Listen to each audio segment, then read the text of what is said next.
পারবে, যেটা আমরা 0.2% পরে 2% আদার্সদের মধ্যে থাকা, সেখান থেকে আমরা উঠে এসেছি। বাকি রইল আজ পবিত্র ফুরফুরা শরীফে মুখ্যমন্ত্রী মমতা বন্দ্যোপাধ্যায় ইফতার পার্টিতে যোগ দেবেন তিনি। পীরজাদাদের সঙ্গে আজ বৈঠকও করেন তিনি।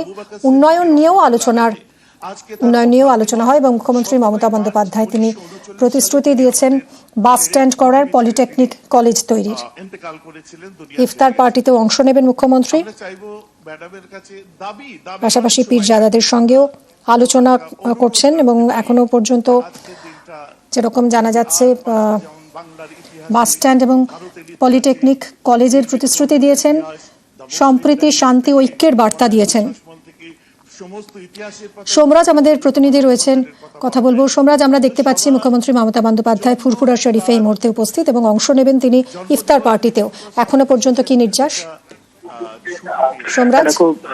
এরকম মুখ্যমন্ত্রী মমতা বন্দ্যোপাধ্যায় ইতিমধ্যে ফুরফুরা শরীফের জন্য যে রাজ্য সরকারের তরফে প্রকল্পগুলি রয়েছে সেই প্রকল্পগুলি তিনি উদ্বোধন করে দিলেন। পাশাপাশি এই ফুরফুরা শরীফে একটি পলিটেকনিক কলেজ হবে। বহুদিন ধরেই ফুরফুরা শরীফের তরফে দাবি এসেছিল যাতে একটি পলিটেকনিক কলেজ তৈরি করা যায় এখানকার পড়ুয়াদের জন্য, এবং সেই কথা মাথায় রেখেই মুখ্যমন্ত্রী মমতা বন্দ্যোপাধ্যায় মঞ্চ থেকে ইতিমধ্যে ঘোষণা করেছেন যে একটি পলিটেকনিক কলেজ করা হবে। পাশাপাশি একটি উন্নত মানের বাস স্ট্যান্ডও করা হবে।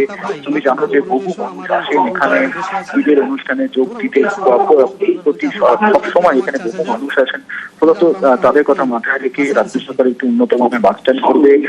হুগলি জেলা শাসক ইতিমধ্যে মুখ্যমন্ত্রী মমতা বন্দ্যোপাধ্যায় মঞ্চ থেকে নির্দেশ দিলেন যাতে এই দুটি প্রকল্প দ্রুত কার্যকরী করে দেওয়া হয়।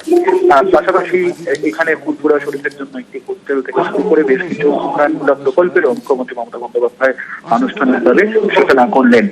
কিছুক্ষণ আগেই ফুরফুরা শরীফের তরফে তহা সিদ্দিকী তিনি অবশ্য জানালেন যে তারা কিছু দাবি দাওয়া জানাচ্ছেন না, যদি তাদের দাবি থাকে তা ব্যক্তিগতভাবেই জানাবেন।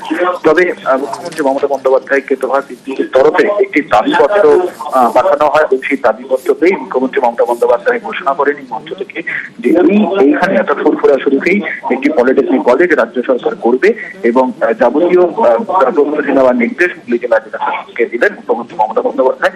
আমরা এখানে দেখতে পাচ্ছি রাজ্য পুলিশের ডিজি সহ রাজ্য পুলিশের শীর্ষ কর্তারা তারা উপস্থিত রয়েছেন এবং তাদের উপস্থিতিতে মুখ্যমন্ত্রী মমতা বন্দ্যোপাধ্যায় শান্তি ও সম্প্রীতির বার্তাও দিলেন এবং এক এক করে বিভিন্ন যারা পীরজাদারা রয়েছেন তারা তাদের বক্তব্য রাখছেন মুখ্যমন্ত্রীর সামনে। মুখ্যমন্ত্রী যখন ফুরফুরা শরীফে এসে পৌঁছেই যারা পীরজাদারা ছিলেন তাদের সঙ্গে শুভেচ্ছা বিনিময় করেন মুখ্যমন্ত্রী মমতা বন্দ্যোপাধ্যায়। সোমরাজ, ইফতার পার্টিতেও অংশ নেবেন মুখ্যমন্ত্রী। ইফতার পার্টি কখন শুরু হবে?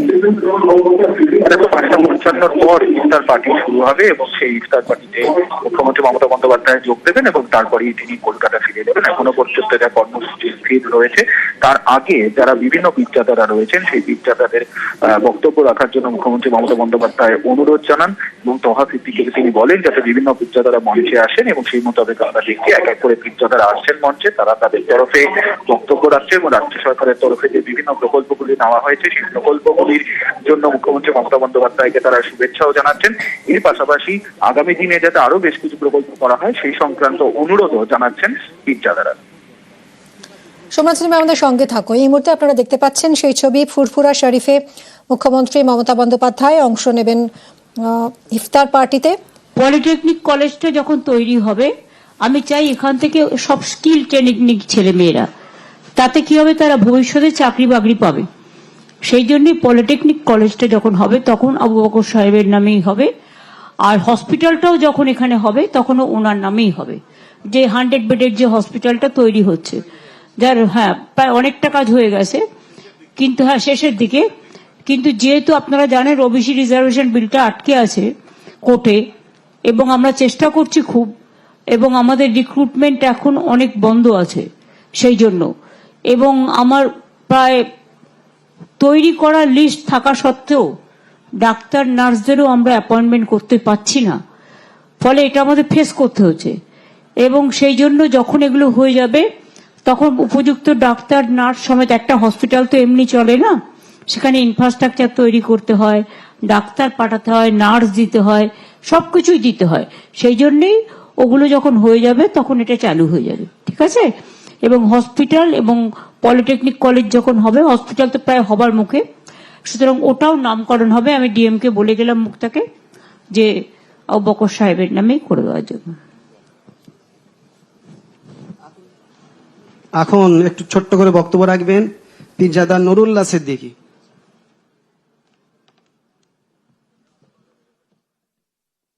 আসসালামু আলাইকুম ওয়া রাহমাতুল্লাহি ওয়া বারাকাতুহু। আলহামদুলিল্লাহ। আমি এই নামকরণ হবে সে কথাও তিনি ঘোষণা করলেন। রাজ্য পুলিশের শীর্ষ কর্তারাও উপস্থিত রয়েছেন আজ মঞ্চে এবং শান্তি সম্প্রীতির বার্তা দিয়েছেন মুখ্যমন্ত্রী এই মঞ্চ থেকে।